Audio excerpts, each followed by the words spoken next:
नमस्कार साथीहरू, काइनमास्टर र पिक्सेल ल्याब दुईवटा एप्लिकेसनहरूको सहायताबाट मोबाइलमा नै हामीहरूले शैक्षिक भिडियो कसरी बनाउन सकिन्छ आउनुहोस् सँगसँगै सुरु गरौँ। पिक्सेल ल्याब एप्लिकेसन खोलौँ। यो खोलिसकेपछि यसमा न्यू टेक्स्ट छ, यसलाई माथिबाट डिलिट गरिदिन सक्छौँ हामी। ओके गरौँ। यसको ब्याकग्राउन्ड कलर चेन्ज गर्नको लागि टास्क बारको गोलोभन्दा दायाँ क्लिक गरौँ, कलरमा क्लिक गरौँ र यसपछि आफूलाई मन परेको कलर सिलेक्ट गरौँ। यसपछि हामी थ्री डटमा क्लिक गरेर इमेज साइज मिलाउन सक्छौँ। युट्युब थम्बनेल क्लिक गरौँ, त्यस्तै गरी ओकेमा क्लिक गरौँ। यसपछि माथि प्लसमा क्लिक गरौँ, सेपमा क्लिक गरौँ र सेपको ड्रप डाउन एरोबाट हामीलाई आवश्यक सेप हामी यसरी छान्न सक्छौँ र यसलाई ठुलो अथवा सानो आफ्नो साइजमा यसरी हामी मिलाएर यसलाई राख्न सक्छौँ। यसमा हामी क्वेसन नम्बर लेख्नको लागि यो सेप तयार गरिराखेका छौँ। यसपछि यसको साइजलाई यसरी हामी मिलाइसकेपछि यसलाई ठाउँमा लगाएर हामी राख्नेछौँ। यसपछि यसमा हामी स्याडो अथवा छाया लगाउन चाहन्छौँ भने यो बीचको भागमा हामी क्लिक गरौँ र यसपछि यहाँ हामी स्क्रोलिङ गर्दै गएपछि यसको हामी छाया लगाउने भाग स्याडो देख्नेछौँ र स्याडोमा हामीहरूले यसरी क्लिक गरौँ र स्याडोमा क्लिक गरिसकेपछि यहाँ स्याडो डिसेबल छ, यसलाई इनेबल गरिदिउँ र इनेबल गरिसकेपछि हजुरहरू यहाँ कलर पनि चेन्ज गर्न सक्नुहुनेछ स्याडोको। अहिले हामी यही राखौँ। यसरी फेरि अर्को सेप हामी यहाँ एन्सरहरूको लागि राख्नको लागि यसमा क्लिक गरेका छौँ र यो सेप हामीले यसमा छानेका छौँ। यसरी सेपलाई थोरै सानो एन्सरहरू सानो बक्सहरूमा लेख्नको लागि हामीले यो सेप बनाएका छौँ। अब यसलाई हामी रोटेट गर्न चाहन्छौँ, थोरै बायाँतिर हामीले यसलाई हेऱ्यौँ भने त्यहाँ रोटेट छ र रोटेट गरेर यसलाई यता दायाँबाट बायाँतिर फर्काइदिन सक्छौँ। यो हाम्रो पहिलो एन्सरको लागि बक्स तयार भएको छ। अब यसपछि हामी फेरि यसलाई कपी गर्नको लागि तपाईहरुलाई यहाँ हेर्नुभयो भने यहाँ कपी पनि देख्न सक्नुहुनेछ। अहिले हामी यसमा स्याडो लगाएका छौँ, स्याडो लगाउन हजुरले जानिसक्नु भएको छ।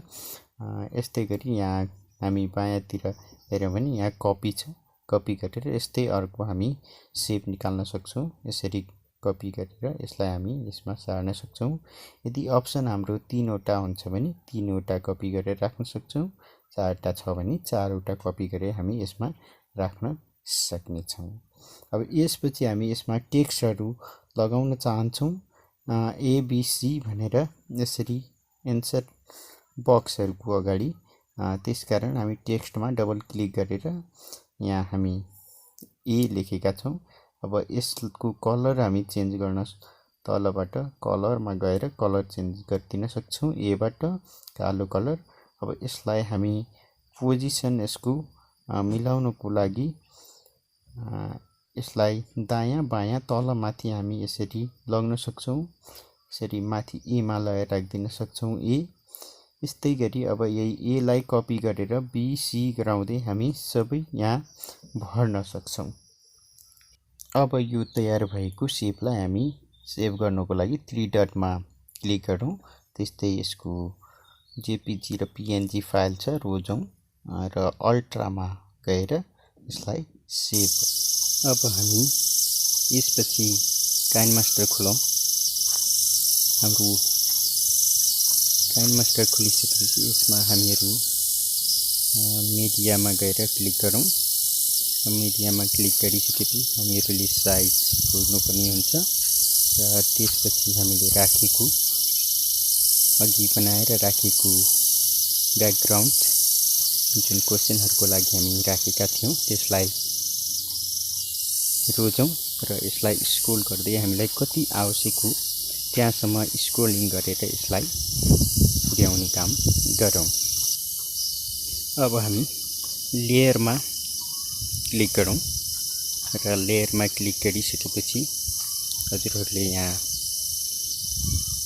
लेयरको टेक्स्टमा क्लिक गर्नुपर्ने हुन्छ। टेक्स्टमा क्लिक गरिसकेपछि अब हाम्रो क्वेसन के हो त्यो क्वेसन हजुरहरूले यहाँ टाइप पनि गर्न सक्नुहुनेछ अथवा भोइस टाइपिङ पनि गर्न सक्नुहुनेछ।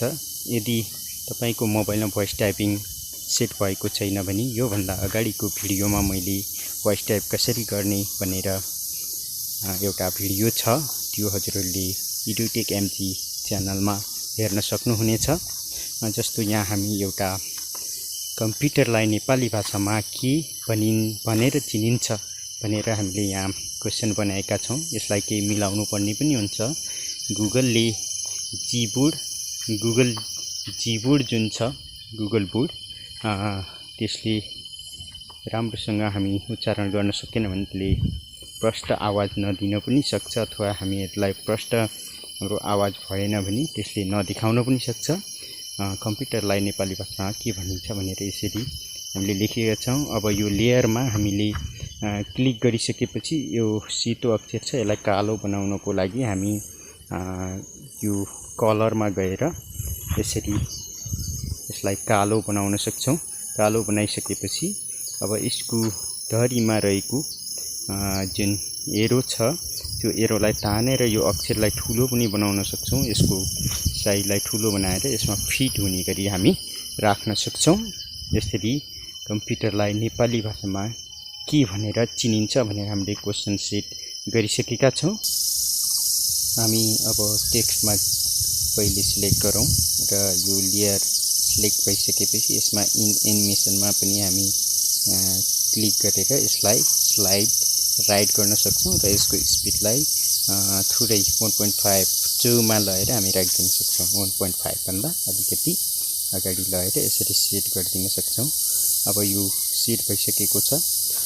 यसपछि हामी यसलाई स्क्रोल गर्दै पछाडीसम्म कहाँसम्म हाम्रो ब्याकग्राउन्ड छ, ब्याकग्राउन्डसम्म हामी यसलाई स्क्रोल गर्दै दायाँतिर स्क्रोल गर्दै हामी लगिदिन सक्छौं। भने अब यो अक्षरको अन्त्यमा लगेर हामीहरूले फेरि अब यसको एन्सरहरूलाई राख्नको लागि हामी पहिले लेयरमा अनि टेक्स्टमा र अघिको जस्तै गरी हामी एन्सर लेख्न सक्छौं। एन्सर के हो, यसको एन्सरहरू विभिन्न अप्सनहरू, तीनवटा अप्सनहरू छन्। त्यो अप्सन मध्ये पहिलो अप्सन हामी यहाँ टाइप गर्न सक्छौं। पहिलो अप्सन हामी सुसाङ्ख्य भनेर टाइप गर्नेछौं। सुसाङ्ख्य टाइप गरिसकेपछि हामी यसलाई त्यसमा राखिदिन सक्छौं। यसको प्रक्रिया पनि सोही हुनेछ। हामीहरूले लेखेको टाइपिङ गरेको अक्षरलाई लिएर यी अप्सनमा हामीले राख्नुपर्ने हुन्छ सुसाङ्ख्य। अब यो टाइपिङ थोरै ढिलो छ, हामी टाइपिङ छिटो गर्छौं भने ढिलो छ भने हामी भोइस टाइपिङ पनि यसबाट गर्न सक्छौं। भोइस टाइपिङ कसरी सेट गर्ने त्यो हजुरहरूले अगाडिको भिडियो हेर्नुभयो भने यहाँहरूलाई थाहा हुनेछ ओकेमा। र अब यसलाई हामी थोरै यसको साइज बढाइदिन सक्छौं र यसको अक्षर सेतोलाई हामी अब कालो पनि बनाइदिन सक्छौं कलरबाट। यसलाई यसपछि पनि हामी दायाँबाट बायाँतिर भएको एनिमेसनमा हामी जान सक्छौं। एनिमेसनमा यसलाई पनि हामी लम्ब्याएर अन्त्यसम्म पुर्याउनेछौं। पहिले हामी यसलाई पनि यसरी स्क्रोलिङ गर्दै दायाँतिर लग्नेछौं। यसपछि स्क्रोलिङ गरौँ, जति अगाडिको छ त्यति नै हामी पुर्याइदिन सक्छौं। आवश्यकता अनुसार पछि हामी काट्दिन पनि सक्छौं। भने यो अगाडि पनि यो अक्षरहरू सिद्धिसकेपछि मात्र यो एन्सर सुरु हुनुपर्ने हुन्छ। त्यही भएर स्क्रोलिङ गरेर हामी यसलाई पछाडि धकेल्दिन सक्छौं। क्वेशन पछि बल्ल यो एन्सर आउनु पर्ने हुन्छ। अनि यसमा एनिमेसनमा गएर फेरि हामी यसलाई स्क्रोलिङ लेफ्ट टु राइट भनेर हामी स्लाइड राइट भनेर राखिदिन सक्छौं र यसको स्पिडलाई पनि 2 को स्पिड हामीले राखिदियौं भने राम्रो हुनेछ। यस्तै गरी हामीहरू अब ए बी सी सबै ठाउँ यही तरिकाले अक्षरहरूलाई भर्न सक्छौं। यसका उत्तरहरूलाई हामीहरूले यसमा भर्ने काम गर्न सक्छौं। अब जस्तो यसको अर्को एन्सर CPU रहेको छ यो CPU लाई पनि हामी यसरी पहिले टाइप गरौँ। टाइप गरिसकेपछि ओके मा क्लिक गरौँ। ओके मा क्लिक गरिसकेपछि यसलाई थोरै साइज बढाइदिउँ। यसपछि यसको कलरमा गएर कलरलाई चेन्ज गरिदिउँ ब्ल्याकमा। ब्ल्याकमा चेन्ज गरिसकेपछि यसलाई लगेर त्यही ठाउँमा फिट हुने गरी हामी राखौँ र यति राखिसकेपछि फेरि यसलाई हामी राइट साइडमा रहेको इन एनिमेसनमा गएर स्लाइड राइट गरेर हामी स्लाइड लेफ्टमा क्लिक गरौँ र यसको स्पिडलाई बढाएर 1.5 भन्दा बढी बनाइदिन सक्छौँ। अगाडिको जति बनाएको थियौँ त्यति नै यसलाई बनाइदिउँ। ठीक यस्तै गरी अब यो दोस्रो अप्सन पनि आइसकेको छ। दोस्रो अप्सनलाई फेरि पहिलो अप्सन सिद्धिएपछि मात्र सुरु हुने गरी अगाडिबाट स्क्रोलिङ गरौँ भने पछाडिबाट यसलाई अन्त्यसम्म पुर्याइदिउँ। स्क्रोलिङ गरेर अन्त्यसम्म पुर्याइदियो भने यो अन्त्यसम्म यो देखिनेछ। यस्तै गरी तेस्रो पनि हामी यस्तै गरी तेस्रो एन्सरलाई पनि ठीक त्यही सोही प्रक्रिया अपनाएर यस्तै गरी हामी यसमा राखिदिन सक्नेछौँ।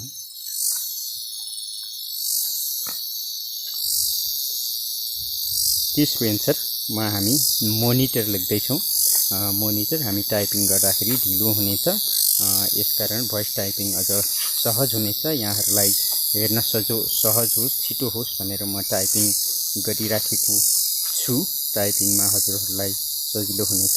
यसको फेरि रङ कालो बनाइदिउँ। त्यसपछि ओकेमा क्लिक गरौँ। यसको साइज मिलाएर हामी तेस्रो ठाउँमा लगेर राखौँ। इन एनिमेसनलाई फेरि हामी जोड दिउँ।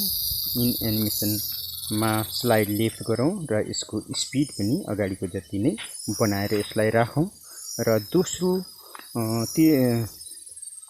एन्सर सकिसकेपछि मात्र तेस्रो सुरु होस् भनेर अगाडिबाट स्क्रोलिङ गरेर हामी त्यो ठाउँमा पुर्याउँ भने पछाडिको स्क्रोलिङ गरेर अन्त्यसम्म पुर्याइदिने कार्य हामी गर्नुपर्ने हुन्छ। यसमा यसरी पछाडि सबै बराबर अक्षरहरूको लम्बाइ बराबर ठाउँमा पुगोस् भन्ने हाम्रो चाहना हो र यसलाई पनि यसरी बढाएर अन्तिमसम्म हामी पुर्याइदिन सक्छौँ। यसपछि भने हाम्रो अब यो सिद्धिसकेको छ। अब सबैको साइज एउटै भइसकेको छ। अब यसमा हामी काउन्टडाउन टाइमर राख्न सक्छौँ। योभन्दा पछाडि हामी काउन्टडाउन टाइमरहरू राख्न सक्छौँ। काउन्टडाउन टाइमरको लागि हजुरहरू फेरि यसमा मिडियामा गएर क्लिक गर्नुहोस् र यहाँ कहाँ काउन्टडाउन टाइमर हजुरले राख्नु भएको छ। यदि काउन्टडाउन टाइमर हजुरहरूसँग छैन भने भिडियोको डिस्क्रिप्सनमा मैले काउन्टडाउन टाइमरको र ब्याकग्राउन्डको लिङ्क राखिदिएको छु। त्यहाँबाट हजुरहरूले डाउनलोड गर्न पनि सक्नुहुनेछ। र यसरी हामी यसलाई राखिसकेपछि क्रोमा की अन गरेर पछाडिको ग्रीन स्क्रिनलाई हटाइदिन्छौँ र क्रोमा की हजुरहरू देख्न सक्नुहुन्छ। त्यसलाई हामी यसरी फिट गर्नेछौँ र फिट गरेपछि राइटमा क्लिक गर्नेछौँ। अब यसलाई एकपटक हामी फिट गरिसकेपछि यसको अन्त्यमा गइसकेपछि अन्त्यसम्म हामीलाई स्क्रोलिङ गर्दै हामी लग्नेछौँ। यो काउन्टडाउन टाइमर यसरी सुरु हुनेछ र यहाँ अन्त्य हुनेछ। अब हामी यो टाइमलाइनलाई यहाँ राखेर योभन्दा पछाडि एन्सर लेख्नेछौँ, जसको लागि टेक्स्टमा क्लिक गरौँ र एन्सर के हो।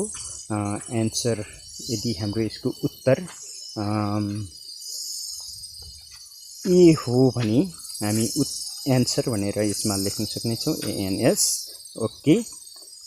यसपछि हामी ओकेमा क्लिक गरौँ र ओकेमा क्लिक गरिसकेपछि यो ओकेलाई ल्याएर अलिकति ठुलो बनाऊ एन्सरलाई र एन्सर बनाएर हामी हो यही ठाउँमा खाली ठाउँमा एन्सरलाई लगेर राखिदिन्छौँ र यसमा पनि इन एनिमेसन हामी लगाउन सक्छौँ। इन एनिमेसनमा हामी क्लिक गर्न सक्छौँ। इन एनिमेसनलाई स्लाइड डाउन गर्न सक्छौँ। हामी स्लाइड डाउनमा क्लिक गरिदिनु र यसको स्पिडलाई पनि अगाडिको जत्तिकै बनाइदिँदा राम्रो हुनेछ। यस्तै गरी हामी अब एन्सर भने माथिबाट आउँछ भने एन्सर एबिसी मध्ये कुन हो त्यो तलबाट आउने गरी फेरि हामी लेयरमा क्लिक गर्नेछौँ, टेक्स्टमा क्लिक गर्नेछौँ। यदि हाम्रो अप्सन ए हो भने हामी ए टाइप गर्नेछौँ यसमा अनि ओके गर्नेछौँ। ओके गरिसकेपछि टेक्स्ट हाम्रो यो ठाउँमा जानेछ। यसको साइजलाई थोरै बढाउनेछौँ र अब यो कुन ठाउँमा ल्याएर राख्ने हो त्यो ठाउँमा ल्याएर एन्सर भन्दा मुनि ल्याएर यसरी राख्न सक्छौँ।